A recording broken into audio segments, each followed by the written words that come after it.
పునీత అంతోని వారి గారి తండ్రి పేరు డాన్ మార్టిన్ దే బుగ్గియోని. ఒకసారి ఆయన మీద హత్యా నేరం మోపబడుతూ ఉంటుంది. మరి ఎలా ఆయనపై హత్యా నేరం మోపబడింది, ఆయన ఏమన్నా హత్య చేశాడా అంటే వాస్తవానికి వాళ్ళ ఇంటికి దగ్గరలో ఎవరో ఒక యువకుడనే హత్య చేసి వీళ్ల తోటలో పాతిపెడుతూ ఉన్నారు. ఆ సమయంలో ఈ అంతోని వారి తల్లిదండ్రులు లిస్బన్ పట్టణంలో జీవిస్తూ ఉన్నారు. మరి వెంటనే పోలీసులు సహజంగానే అరెస్టు చేశారు. వాళ్ళ తోటలోనే శవం పూడ్చబడింది కాబట్టి ఆయనే హత్య చేశాడు అన్నటువంటి అనుమానం మీద ఆయనను అరెస్టు చేస్తూ ఉన్నారు. మరి సాక్ష్యాధారాలు పరిశీలిస్తే తాను హత్య చేయలేదు అనడానికి అక్కడ రుజువులు కానీ సాక్ష్యాలు కానీ ఏమీ లేవు. వాళ్ళ తోటలోనే శవం ఉంది కాబట్టి ఖచ్చితంగా ఆయనే చేశాడు అన్నటువంటిది న్యాయమూర్తులు నమ్ముతూ ఉన్నారు. అందుకే ఆయనకు మరణశిక్ష విధిస్తూ ఉన్నారు. ఆ సమయంలో పునీత అంతోని గారు పాదువాలో ఉంటూ ఉన్నారు. ఆయన అక్కడ ఉన్నటువంటి మఠానికి ప్రొవిన్షియల్గా కూడా పనిచేస్తూ ఉన్నారు కాబట్టి అటు ఇటు అంత తేలికగా వెళ్ళడానికి అవకాశం లేదు. కానీ ఈ శిక్షణ గురించి, మరణశిక్షణ గురించి ఎప్పుడైతే విన్నారో ఖచ్చితంగా వెళ్ళి తన తండ్రికి సాయపడాలి అని చెప్పి అంతోని వారు భావిస్తూ ఉన్నారు. పాదువా నుంచి లిస్బన్ పట్టణం వెళ్ళడం అంటే సాధ్యమయ్యే పని కాదు. అంత త్వరగా వెళ్ళలేనటువంటి పరిస్థితులు, వాహనాలు ఏమీ లేవు కాబట్టి వెళ్ళడం కష్టం. కనీసం 2-3 రోజుల ప్రయాణం అయినా పడుతుంది. అయినప్పటికీ కూడా అంతోని వారు దేవుడి మీద భారం వేసి నిర్దోషి అయినటువంటి తన తండ్రిని కాపాడాలి అన్నటువంటి నమ్మకముతో ఆయన ప్రార్థన చేస్తూనే తన ప్రయాణాన్ని మొదలుపెట్టారు. అలా కొంతసేపు ప్రయాణించిన తర్వాత తనకు తెలియకుండానే అలా నడుస్తూ ప్రయాణం చేస్తూ ఉన్నారు. అకస్మాత్తుగా తాను గుర్తించినప్పుడు తానున్నటువంటి చోటు ఈ లిస్బన్ పట్టణము అన్నటువంటిది ఆయనకు అర్థమవుతూ ఉంటుంది. అంటే దేవుడు అద్భుతంగా అక్కడకు వెళ్ళేటట్లు చేస్తూ ఉన్నారు. అప్పుడే ఆయనకు అర్థమైంది, ఖచ్చితంగా దైవ సహాయము తనకు లభిస్తూ ఉంటుంది. తన తండ్రిని ఏ విధంగానైనా రక్షించుకోవచ్చు. తన తండ్రి నిర్దోషి, లేకపోతే దేవుడు ఎలాంటి సహాయం చెయ్యరు అన్నటువంటిది పూర్తి నమ్మకం ఆయనకు కలుగుతుంది. వెంటనే ఆయన న్యాయాధిపతుల వద్దకు వెళ్ళారు. వాళ్ళని అర్థించారు.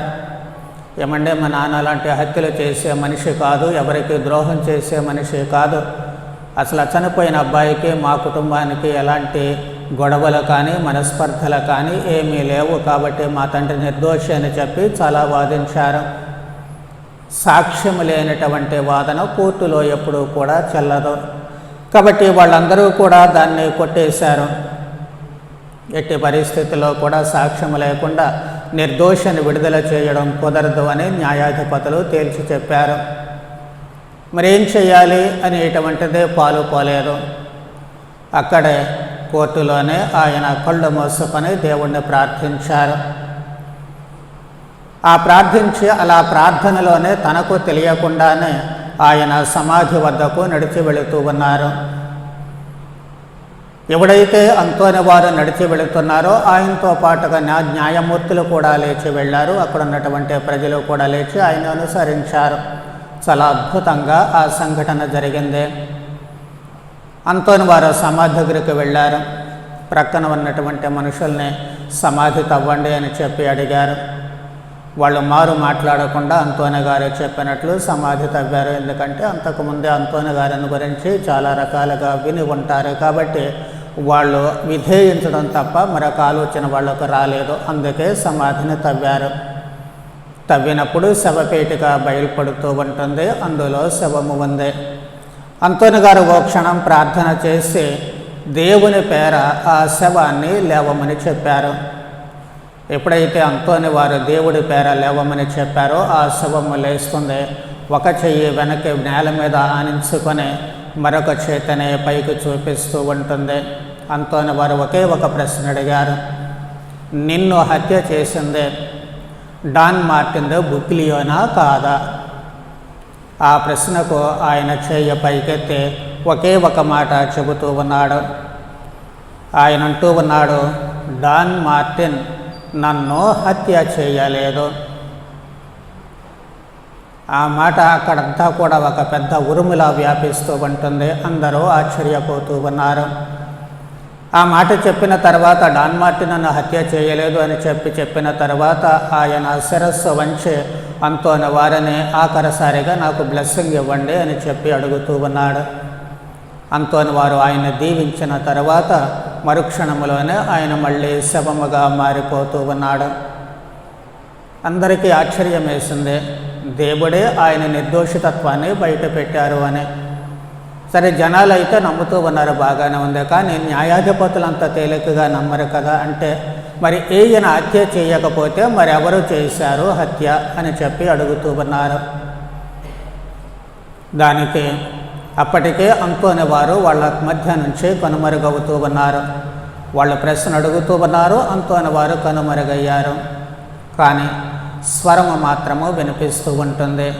ఏం చెప్పారు అంటే అంతోని గారు, నేను ఆయన నిర్దోషితత్వాన్ని నిరూపించడానికి, అంటే ఒక నిర్దోషిని రక్షించడానికే వచ్చాను, కానీ దోషిని పట్టించడానికి రాలా. ఎందుకంటే దోషుల్ని వెతికి పట్టుకోవడం తన పని కాదు.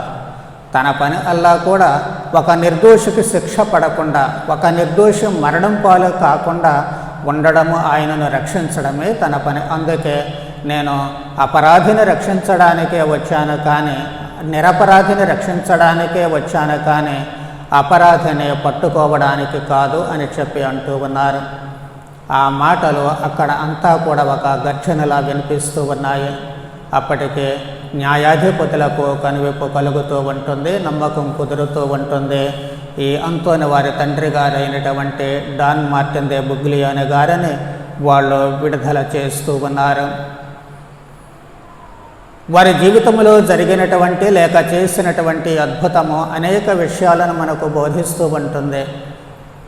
మొట్టమొదటిది, మనకు కష్టాలు, నష్టాలు, బాధలు వస్తాయి, ప్రాణాపాయ స్థితులు వస్తాయి. కానీ మనము మొట్టమొదటిగా దేవుని మీద ఆధారపడాలి. దేవుని మీద ఆధారపడాలి. తన తండ్రి ఏమి తన కుమారుని నాయన వచ్చి అద్భుతం చేసి నన్ను నిరపరాధిగా నిరూపించని అడగలేదు. అసలు తను అరెస్ట్ అయిన విషయము, ఈ విషయాలు తన తండ్రి మాత్రం చేరవేయాల తన కుమారుడికి. కానీ అంతోని వారు తెలుసుకున్నారు. ఎలా అంటే తన ప్రార్థనలో ప్రేరేపించబడుతూ ఉన్నారు. కాబట్టి ఎప్పుడైతే మనం సరిగ్గా మనస్సు పెట్టి ప్రార్థన చేస్తామో మనం దేవునితో ఐక్యమైపోతూ ఉంటాము. దేవునితో సంపూర్ణంగా వేరే ఆలోచనలు లేకుండా మనం దేవునితో సంపూర్ణమైతే దైవ ప్రేరణ మనకు ఖచ్చితంగా కలుగుతుంది. అది మన జీవితాల గురించే కావచ్చు, వేరే వాళ్ళ జీవితాల గురించే కావచ్చు, కానీ ఖచ్చితంగా దైవ ప్రేరణ, ఆ సమయంలో వచ్చేటువంటి దైవ ప్రేరణ 100కి 100 పాళ్ళు నిజమవుతూ ఉంటుంది. అనేక మంది భక్తుల జీవితాల్లో ఇది స్పష్టం చేయబడుతూ ఉంటుంది. రెండవది, మనము నిజంగా తప్పు చేయనటువంటి వాళ్ళమైతే ఎవరికి భయపడాల్సినటువంటి పని లేదు. దేవుడే దిక్కు లేని వారికి దేవుడే దిక్కు అన్నట్లు దేవుడే సంరక్షిస్తారు. కాకపోతే ఆ రోజు అంతోని వారు వచ్చి తన అద్భుతంగా తన తండ్రిని కాపాడారు. అన్నిసార్లు మనకు అద్భుతంగా దేవుడు అంతోని వారినో లేకపోతే ఇంకొకరినో పంపలేకపోవచ్చు, లేక పంపకపోవచ్చు. కొన్నిసార్లు మనకు శిక్ష పడనవచ్చు. కానీ ఎప్పుడూ కూడా అధైర్యపడకూడదు. ప్రభువేం చెబుతున్నారు, నీ శరీరాన్ని మాత్రమే నాశనం చేసే వాళ్ళకే భయపడొద్దు, నీ ఆత్మనే శరీరాన్ని నాశనం చేసే వాళ్ళకే భయపడాలి. కాబట్టి ఈ శరీరాన్ని నాశనం చేసేటువంటి వాళ్ళు ఎంతమంది ఉండి మనలను ఇబ్బంది పెట్టినప్పటికీ, మన పేరు చెడగొట్టినా, మన జీవితాన్ని నాశనం చేయడానికి చూసినా, మనం తలెత్తుకోలేనట్లు చేసేటువంటి చూసినా, లక్ష వరకు మనం మరణం పాలయ్యేటువంటి అవకాశాలు కల్పించిన మనము ఎప్పుడూ భయపడకూడదు. కేవలము దేవుడి మీద భారం వేసి వదిలేయటమే. నీట ముంచినా పాలముంచినా నీదే భారం దేవుడా అని చెప్పి ప్రభువైన యేసుక్రీస్తు మీద మన భారాన్ని వేసినట్లయితే దైవ చిత్తము ఎలా ఉంటే అలాగే ఖచ్చితంగా దేవుడు ఖచ్చితంగా ఏదో ఒక సహాయాన్ని, ఏదో ఒక మనిషిని ప్రేరేపించి మనలను కాపాడుతారు. పాత నిబంధనలో దానియేలు కాలంలో సుసాన్న మరణశిక్షకు గురి అయినప్పుడు ఉచితంగా ఆమెను తీసుకెళ్ళి చంపడానికి పోతూ ఉంటే దేవుడు ఏం చేశారు? దానియేలును ప్రేరేపించారు. మరి కొన్ని చోట్ల కొంతమంది తమ నిర్దోషులైనా మరణించి ఉండవచ్చు. దానివల్ల కూడా మనకు నష్టం లేదు. ఎందుకంటే డైరెక్ట్గా మోక్షానికి వెళతాం. మనం పుట్టిందే మోక్షానికి వెళ్ళడానికి.